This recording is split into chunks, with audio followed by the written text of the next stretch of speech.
Bom Bom, dia, um bom super dia. convidado, um maravilhoso convidado. Você, Estamos com, esse- estamos com um grande convidado, que é o procurador Júlio Marcelo de Oliveira, do Ministério Público de Contas perante o TCU, e que vem fazendo esse trabalho notável em relação às pedaladas fiscais do governo Dilma, mostrando todos os problemas das contas do governo, né? Inclusive o uso eleitoral, né? Da maquiagem das contas públicas que foi feito no ano de 2014. Então é um prazer. Seja bem-vindo ao antagonista. prazer. Ontem a gente tomou uma surra no TCU, mas tudo bem. Você explica pra gente, foi uma surra ou não foi uma surra? Bom dia, obrigado pela oportunidade de estar discutindo um tema tão importante aí para o Brasil. Acho que vocês dão uma visibilidade muito grande para as discussões que acontecem no TCU, e isso para a sociedade é muito importante. Acho que não foi uma surra, não. É sinal de que havia um sentimento de uma parte importante dos ministros de que as contas devem ser rejeitadas. E uma outra parte, então, objetou que isso não poderia ser feito sem que se desse o direito de defesa. Aí é uma discussão, né, que o governo teve, na verdade, a semana mas não, estamos ouvindo. a defesa do governo, eu diria, foi até intensa, mas foi informal. Né? Foi intensa, mas foi informal. Precisa estar dentro do processo. Havia uma discussão se, como o TCU faz apenas um parecer prévio e o julgamento das contas ocorre no Congresso, se esse contraditório, essa defesa deveria ser feito aqui ou lá no Congresso. O tribunal poderia apenas emitir uma opinião e lá o Congresso depois faria, mas aí se entendeu que seria mais prudente, e há um precedente do Supremo, de um caso de Pernambuco, um outro do Tribunal de Justiça de São Paulo, em que o Poder Judiciário manda o Tribunal de Contas ouvir primeiro, mesmo se tratando apenas de um parecer. Então, de pouco valeria o Tribunal ter tomado uma decisão ontem pela rejeição e hoje o advogado-geral da União estivesse entrando com um mandado de segurança no Supremo e conseguindo uma liminar que mandasse refazer tudo, inclusive o direito de defesa. Mas, Júlio, só uma dúvida. Melhor ser mais prudente, Ana. Só uma dúvida. A justiça brasileira, o sistema político brasileiro, enfim, o arcabouço institucional brasileiro permite que haja muitos recursos e há muitos atalhos. O fato de ter dado 30 dias para a presidente defender-se não significa necessariamente que depois dessa defesa, independentemente do julgamento do TCU, que o advogado-geral da União possa recorrer ao STF. E não só isso, é uma decisão que tira da esfera meramente jurídica e contábil a questão e manda para a esfera política, né? Porque é uma decisão eminentemente política. Se fossem analisar apenas as contas, os ministros teriam decidido pela reprovação imediata de tudo que foi feito, e isso a gente pode dizer com certeza, pelo menos o relator, falando sobre as 13 distorções, que eram 16 e passaram para 13, de qualquer maneira, são quase 300 bilhões de reais que desapareceram das contas. De qualquer maneira, existe uma questão. Né?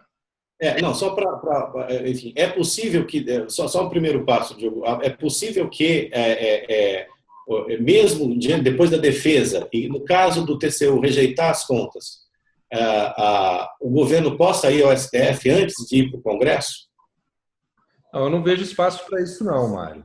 Não? Uma coisa é você cometer um erro de procedimento e você, então, ter no Supremo uma discussão, olha, o TCU exerceu a competência dele, a competência é dele, ele dá esse parecer. Essa competência não é do Supremo. Mas ele fez errando o procedimento. Então, o Supremo vai dizer, opa, eu tenho que garantir a ampla defesa e o contraditório da presidente. Então, TCU, faça o seu julgamento, mas faça observando esse procedimento. Outra coisa o procedimento foi feito corretamente, o parecer foi emitido, não tem por que depois haver uma intervenção do Supremo. Aí o TCU faz competência e manda para o Congresso. Mas no caso, por exemplo, da defesa da presidente, não fui eu, foi o secretário de Tesouro, foi o ministro da Fazenda, não tem nada a ver com isso. Parece que vai ser essa a linha de defesa dela, inclusive. Inclusive porque ela não tem outra linha de defesa, né? Ela não tem outra, exatamente. Então, assim, como não cabe ao TCU julgar culpas, ela pode levar essa coisa para o Supremo antes de ir para o Congresso. Então, a coisa me parece um pouco complicada, entende? Não sei. Não. Não? Cabe ao TCU julgar culpas, sim. Ele faz isso toda semana, aplicando multas, ou condenando, ou absolvendo, enfim. Desculpa. Cabe aos tribunais de contas julgar culpas. Desculpa, é o que vai fazer no caso das pedaladas fiscais, né? Que, segundo a Folha de São Paulo, vai haver uma aceleração e vai ser julgado antes do prazo de 30 dias dado pelo tribunal a Dilma, a defesa da Dilma, né? Então, exatamente no processo das pedaladas, está se apurando a responsabilidade, a culpa e a eventual. E aí o tribunal vai decidir, vou punir com o quê? Com multa, pode inabilitar para o exercício de função pública por até 8 anos. Então, o tribunal examina a culpa. No caso da presidente, das contas do governo, da presidente Dilma, foram apontados atos de responsabilidade direta dela.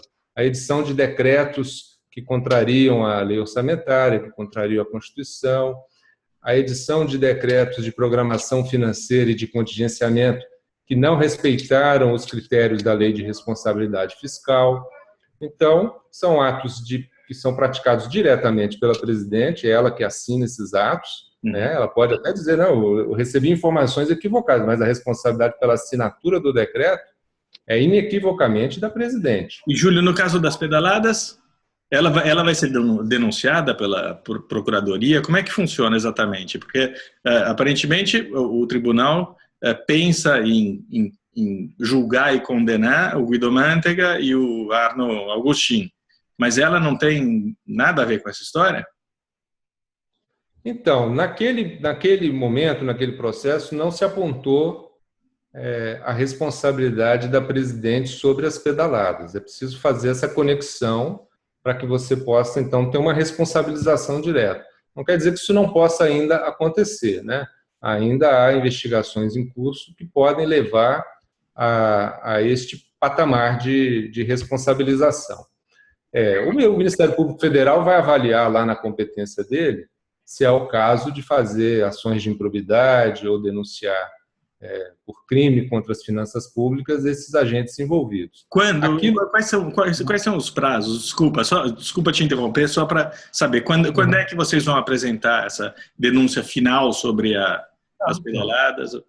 E é o Ministério Público de Contas, né? A gente atua perante o TCU. Sim. Há um compartilhamento de informações e o Ministério Público Federal vai agir lá de acordo com o entendimento dele. Entendi. Não sou eu. Tá? Eu não participo dessa discussão lá. A nossa discussão é aqui. No seu relatório, aliás, no seu parecer, sugerindo a rejeição das contas da presidente, você estabelece, sim, uma conexão entre a presidente e as pedaladas, entre os contingenciamentos que foram feitos, né, erroneamente ou propositadamente, com fins eleitorais. Esse dado já é um dado plenamente, me imagino, aceito pelo TCU. Está mais do que provado, não? Essa questão dos decretos de contingenciamento, ela não foi abordada no processo lá das pedaladas. Sim, mas você já fez isso agora. Essa conexão aparece agora, nesse processo das contas. Sim, exato. O que aconteceu, ao ver do Ministério Público, desse procurador aqui, foi uma expansão de gastos sem sustentação na arrecadação da União, visando uma melhor performance do governo no ano eleitoral. Uhum. E é justamente isso que a Lei de Responsabilidade Fiscal veio combater quando ela foi editada. Vocês devem se lembrar, era muito comum governadores deixarem os seus estados praticamente falidos para os seus sucessores, que às vezes eram da oposição, inviabilizando a administração. Não, e os bancos estaduais que foram extintos também por isso, né? Porque eles acabavam acumulando todo o passivo do governo, não é isso? Os tais esqueletos do armário dos fundos de pensão também, né? Tudo isso para bancar a máquina pública e favorecer a reeleição ou eleição de determinados candidatos. Então, o que se apontou? Que despesas obrigatórias não foram adequadamente consideradas nos decretos de programação financeira, porque havia previsão de aumento do seguro-desemprego, do abono salarial, que são despesas obrigatórias. E as projeções sobre isso, o governo ignorou e fez um decreto de contingenciamento com um valor bem menor do que ele deveria fazer. Porque como ele não pode contingenciar a despesa obrigatória, ele é obrigado a contingenciar as não obrigatórias. E são nas não obrigatórias que o governo, então, executa, por exemplo, o FIES, que saltou de 5 bilhões em 2013 para 12 bilhões em 2014. Então, você imagina o impacto que isso tem no processo eleitoral. Mais que dobrou um programa. O Ciências Sem Fronteiras, o Pronatec, enfim, um conjunto de programas que tiveram os seus recursos artificialmente majorados, porque eu deixei de fazer o contingenciamento certo lá no comecinho de 2014. Ilegalmente? Ilegalmente. Ela teve que violar a lei de responsabilidade fiscal, a lei orçamentária, né? Eu estou falando de Dilma Rousseff porque é disso que nós tratamos. Quem tem responsabilidade é quem decidiu. Então, por que é ilegal? Porque o contingenciamento ele não é discricionário. O governo pode sentar e falar assim, eu quero contingenciar 30 bilhões, ou 40, ou 60. Não, é feito com base na realidade. São as estimativas de despesa, o comportamento da arrecadação, existe toda uma planilha, os dados são coletados de vários órgãos que executam despesa, existe uma metodologia e chega a um número. Esse número tem que ser aquele que vai permitir o governo atingir a meta lá no fim do ano, a meta estipulada pelo próprio governo. Exato, e que está numa lei, e que está em força de lei. Então, essa meta estabelecida condiciona obrigatoriamente o governo desde o começo do ano. Ele não pode, eu deixo para depois ver lá no fim do ano. Foi o que fizeram no ano passado, na verdade, né? Porque chegou no fim do ano e falou, nada disso vale, a gente aumenta e ignora tudo que foi decidido antes e tudo que foi gasto antes. E a gente aumenta e explode as contas públicas e dane-se. Ô, Júlio, aconteceu porque todos os decretos de contingenciamento de a cada 2 meses tem que acontecer, de programação financeira, não levaram em conta a realidade, aquilo que estava acontecendo. A receita vinha caindo, né, a arrecadação vinha caindo, e o governo continuou gastando como se estivesse tendo aumento de arrecadação. Júlio, chegou. A aceleração desse processo contra o Guido Mantega e o Agostinho, em relação às pedaladas, isso não pode, do ponto de vista político, evitar a condenação, enfim, a reprovação das contas da Dilma, eles serem usados como bodes expiatórios, embora eles tenham culpa? Eu quero dizer o seguinte, um processo interferir no outro? É uma especulação pertinente, mas pode ter um efeito contrário também. Assim, eu não sei como vai funcionar o sentimento dos ministros em relação a esses fatos, mas pode servir, talvez, a sua hipótese não, já arranjamos punidos aqui, não precisamos punir mais nenhum. Né? Mas, por outro lado, pode reforçar o argumento, olha, foi tão grave, já está provado, as defesas deles já foram apresentadas, foram rejeitadas. Então, será que não caracteriza com ainda mais força? E todos esses programas foram assinados pela Presidente da República, né? Todos esses aumentos de gastos foram assinados pela Presidente, que tinha de se informar se a receita correspondia às necessidades eleitorais dela.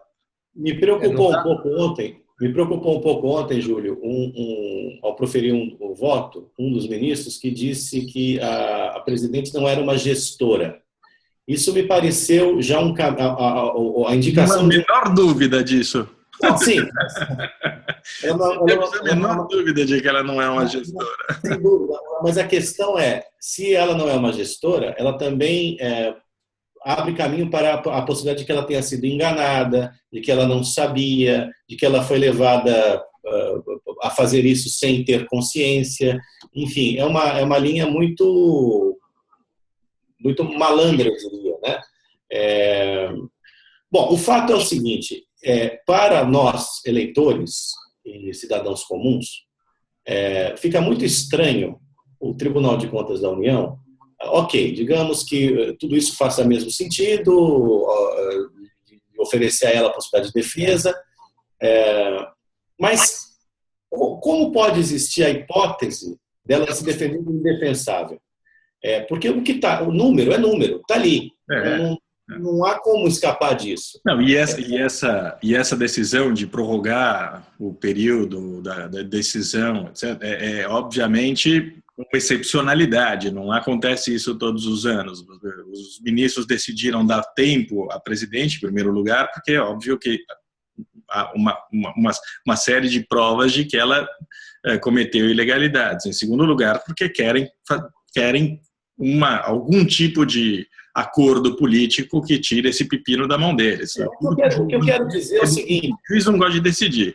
O que eu quero dizer juiz político, o juiz de verdade, ninguém quer decidir. Então, eles querem tirar esse pepino da própria mão. O que eu quero dizer é o seguinte, Júlio, existencialmente, como pode, depois de todo esse processo, de todas as provas, de tudo, quer dizer, como pode, por exemplo, o TCU, eventualmente, aprovar com ressalvas as contas absolutamente fraudadas, absolutamente criminosas, que ferem a lei de responsabilidade fiscal? Quer dizer, existencialmente, então, feche-se o TCU.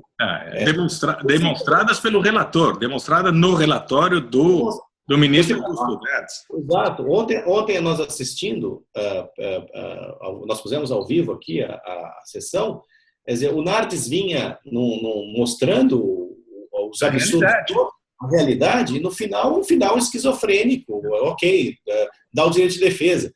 Bom, eu sei que você está numa posição, evidentemente, que nós não vamos exigir de você sair da sua posição institucional. Mas eu gostaria que você especulasse um pouco sobre, bom, caso aconteça isso, ou seja, as contas sejam aprovadas com ressalva e ela se livre da rejeição, o que vira o TCU? Que precedente será aberto? Porque a questão também é essa, não basta a punição, né? Tem um precedente que se abre. Como é que você vê isso? Bom, vocês falaram aí muitas coisas, né? Vou tentar falar sobre todas. Primeiro, a questão do prazo, realmente o fato de ter aberto agora 30 dias vai fazer com que o prazo constitucional seja ultrapassado para o julgamento. O correto mesmo seria o prazo ter sido aberto antes. O fato é que esse momento, para o TCU, assim, falando de realidade, é inédito, porque todos os anos o que vinha era uma aprovação. E como para aprovação, sempre com ressalvas, o governo nunca se preocupou com ressalvas, achou que as ressalvas eram coisas... E de tantas ressalvas, as ressalvas acabaram, a meu ver, banalizadas. Nunca houve necessidade desse contraditório, dessa ampla defesa. E o processo vinha com esse cronograma, tem uma resolução do TCU que estabelece assim, as etapas do processo, e essa resolução não prevê o prazo do contraditório, porque, pela experiência dos últimos 78 anos, as contas do governo sempre foram aprovadas, né? E é realmente inusitado que você tenha, num exercício, uma gestão fiscal tão irresponsável que esteja a exigir a irregularidade das contas do governo. As irregularidades das contas do governo é algo grave para o país. Normal é que isso não acontecesse nunca. Normal seria nunca você ter rejeição de contas do governo, mas não porque o órgão controlador não seja rigoroso, mas porque as contas representassem uma gestão dentro da legalidade. Claro. Então, no ano de 2014, já no fim de 2013, quando começaram as pedaladas, quer dizer, surgiram fatos graves, né? E essa ilegalidade do decreto de contingenciamento é uma ilegalidade grave, porque ela ignora dados oficiais do próprio governo. Quer dizer, o decreto, quando eu classifico como fraude no parecer, é porque ele ignora a realidade que o governo tem ciência. Os órgãos oficiais têm ciência daquilo. E emitem um decreto ignorando esses fatos, como se os fatos fossem outros. Então, isso para mim é fraude. Então, essa situação acabou sendo uma situação um pouco nova, né, para o tribunal, e essa discussão surgiu, mas vamos fazer isso sem ter dado oportunidade de defesa? Quer dizer, não fazer isso, julgar e mandar direto e ter que refazer de novo por uma determinação do Supremo, compensa o risco de querer acelerar o processo? Então, acho razoável a decisão do tribunal de dar os 30 dias, acho que é uma medida de prudência. Achar que os 30 dias vão poder ser assim, um prazo em que vai haver alguma negociação política espúria, inadequada, eu entendo que seja um questionamento da sociedade, da imprensa, mas não difere do que poderia estar acontecendo antes também, desde o começo do ano. Então, assim, não é isso que é decisivo, que não é isso que é decisivo para conceder ou não os 30 dias, entende? O prazo de 30 dias a mais não vai mudar a postura, a meu ver, eu acho, da análise que vinha sendo feita dentro do tribunal. Acho que Está dizendo que é uma questão formal. Você está dizendo apenas que é uma questão formal. Não mudará isso. Eu tenho a expectativa que não, mas é uma expectativa minha, porque eu acho que os fatos estão muito bem caracterizados e muito bem comprovados. Então, é essa pergunta que eu fiz. Como está tudo muito comprovado? Mas, veja, até no homicídio com réu confesso, o direito de defesa é sagrado. Não, perfeito. Agora, o fato é, diante do homicídio provado, do homicídio das contas públicas, que já está mais do que evidente, caso o TCU venha aprovar isso com ressalvas, quer dizer, livrar... O que eu não entendo é o seguinte, é possível reprovar as contas e absolver a presidente da responsabilidade? Não, as contas são do governo, o governo da presidente. Não, isso não. Então, assim, a aprovação com ressalvas... Nesse processo, o que não vai acontecer é a aplicação de uma sanção à presidente, como acontece nos outros processos do TCU. Isso vai para o Congresso. Isso aí cabe ao Congresso. Agora, a eventual aprovação, digamos, a eventual aprovação, a extraordinária, a absurda, a surreal aprovação dessas contas com ressalvas pelo TCU, é melhor fechar a porta do TCU, né? É melhor fechar. A gente bota fogo, mas a gente avisa antes. Você é o nosso homem, você representa todos os brasileiros. Fez um trabalho notável, excepcional. Desmascarou uma fraude, como você mesmo disse, várias ilegalidades, não foi uma ilegalidade, vários crimes cometidos contra o patrimônio dos brasileiros, contra os contribuintes que penam para pagar a máquina pública. O que a gente está dando voz aqui, Júlio, é justamente isso, quer dizer, é o desencanto e a desilusão que esse julgamento, por mais que você tenha explicado agora... Claro, foi ótima a sua explicação. Mas, assim, a confiança nos juízes, nos ministros do TCU, desceu a zero. E digamos que é uma democracia muito nova, porque sempre tem casos que não encontram precedentes, ou raríssimos precedentes, e você tem de recorrer a uma sentença do governo de Pernambuco. Quer dizer, não é rotineiro, nada disso que está acontecendo é rotineiro. Nem o que aconteceu antes, quer dizer, os crimes cometidos pela Dilma, nem o que está acontecendo agora, o julgamento desses crimes. Eu estou complicando um pouco o quadro, Júlio. Então vamos sair do aspecto existencial que talvez cause algum embaraço. Mas vamos assim, digamos que nós não entendemos de lei. Né? Caso o TCU venha a aprovar, quer dizer, como a absolvição, digamos, entre aspas, da Dilma, requer necessariamente a aprovação das contas pelo TCU, caso o TCU venha a aprovar com ressalvas esse quadro absurdo, o que se pode fazer a respeito?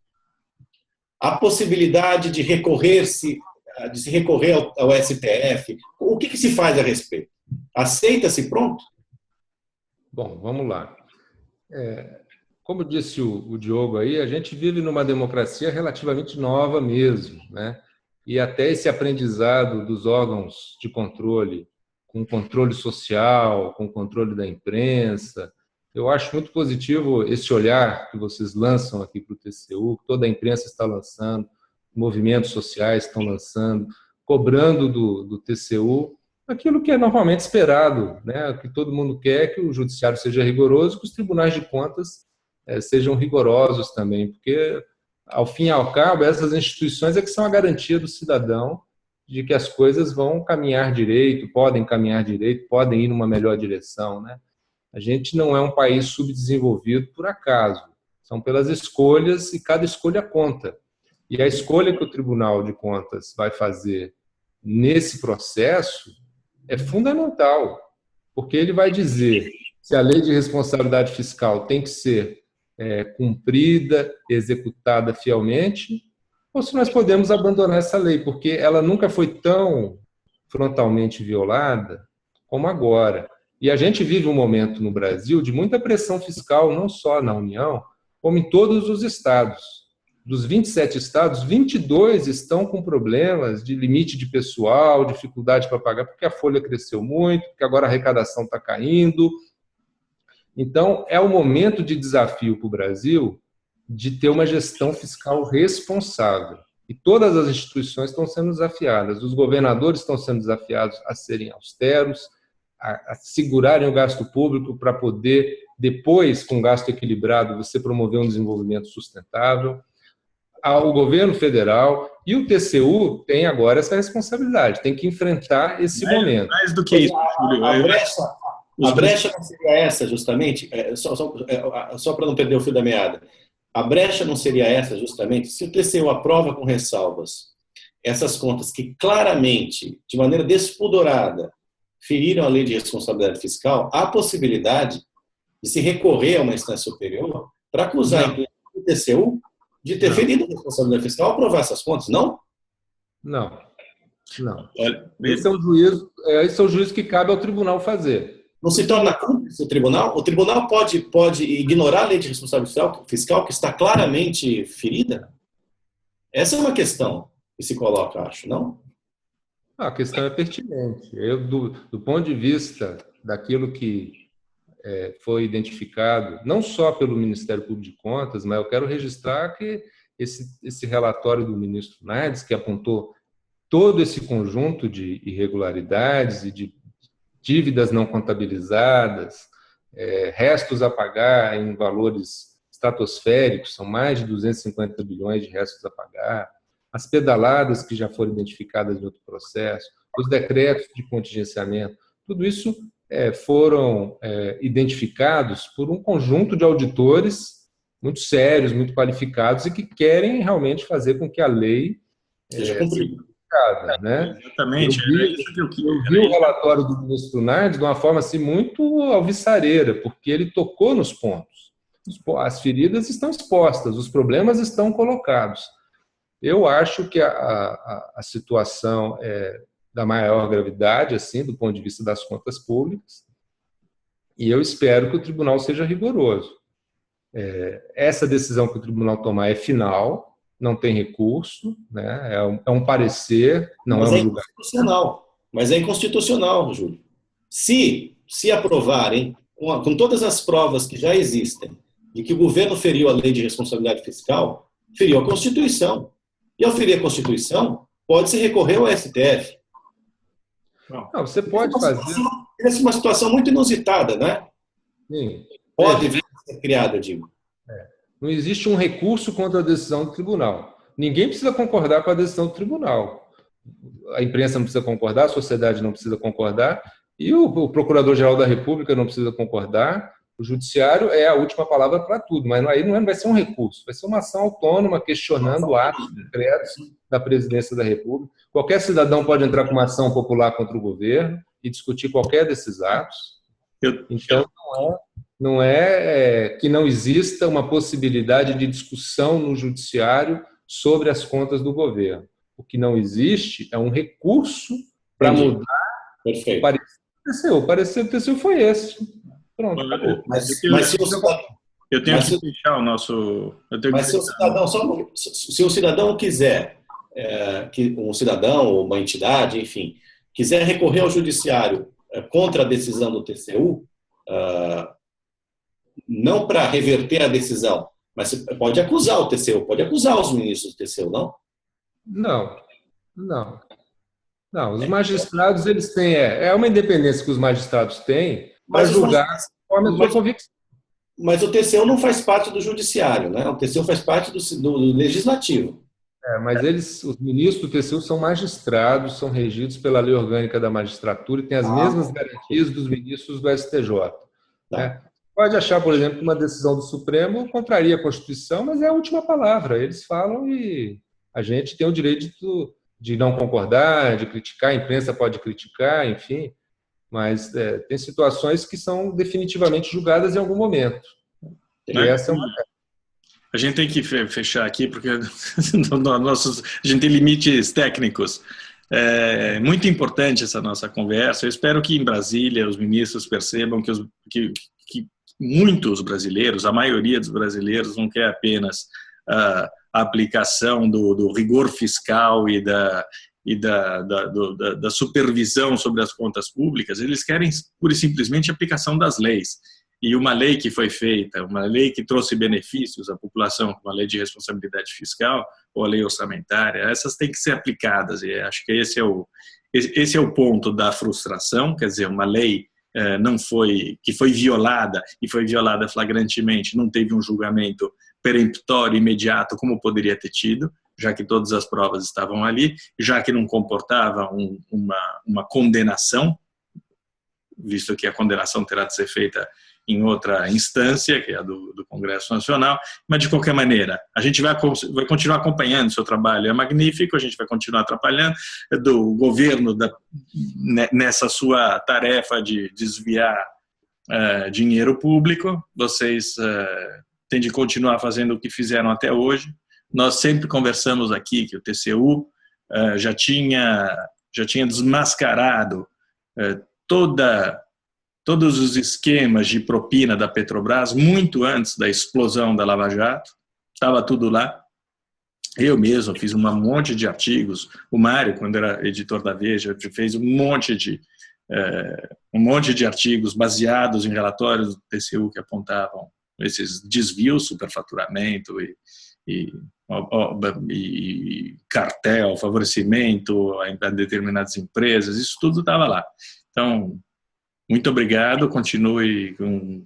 Júlio, nós estamos ao lado aí ao lado de quem defende também uma mudança na estrutura do TCU, né? Que as indicações para os ministros, para as pessoas que possam ser ministros, não sejam indicações políticas. Né? Ser gente como você, tem que ser gente concursada, gente que está dentro das instituições, que não presta favor a um partido ou outro. Óbvio que tem que ser assim. Bom, Júlio, muito obrigado por você ter vindo.